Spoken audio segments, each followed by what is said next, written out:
Баршаңызға сәлем, сіздермен Ақбала. Менің каналыма қош келдіңіз. Бүгін сіздермен лавашпен жасалатын өте ерекше тағамды дайындайтын боламыз. Алдағы видеоларымды жіберіп алмас үшін каналыма тіркеле кетіңіз. Ең алдымен салмамызды дайындаймыз. Ол үшін қызып тұрған майда тартылған етімізді қуырып аламыз. Осылай бір-бірінен бөліп ажыратамыз. Суы тартылғанша қатты отта қуыратын боламыз. Одан кейін пияз бен сарымсақты турап салып, тағы да бірге қуырамыз. Одан соң ұсақтап туралған қызанақ пен тәтті бұрышымызды да салып, тағы бір араластырамыз. Ең соңынан дәміне қарай тұз, бұрышын және паприка сияқты дәмдеуіштерді, яғни өзіңіз ұнататын салып араластырамыз. Және бір 5 минуттай ұстаймыз да астын өшіріп бетін жауып қоямыз. Астын сөндіргеннен кейін суығанын күтеміз.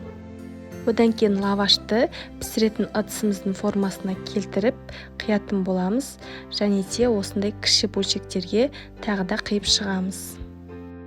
Одан соң дайындап қойған салмамызды лаваштың үстіне салып, рулет қылып ораймыз.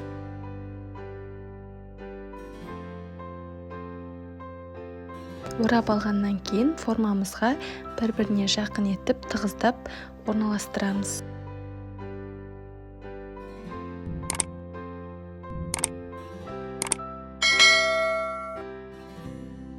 Формамызға осылай тығыздап орналастырғаннан кейін жарты кесе суға 2 қасық томат пастасын салып араластырамыз және осыны лаваштың үстіне жағып шығамыз, ал қалғанын үстіне құятын боламыз.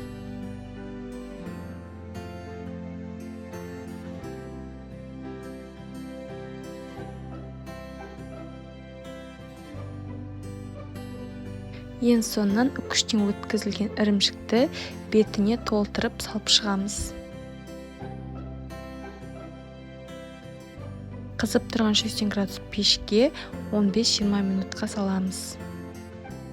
Дайын болғаннан кейін үстіне қалауыңыз бойынша аскөк сепсеңіз болады.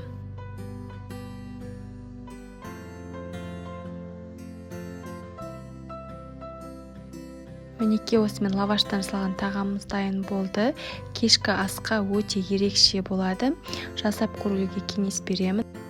Осылай алғанда ірімшігі созылып, астындағы лаваш пен ет керемет үйлесіп, өте дәмді болып шығады. Отбасыңызды осындай ерекше тағаммен қуантыңыз. Баршаңызға ас болсын. Видео ұнаса, каналыма тіркелуді ұмытпаймыз.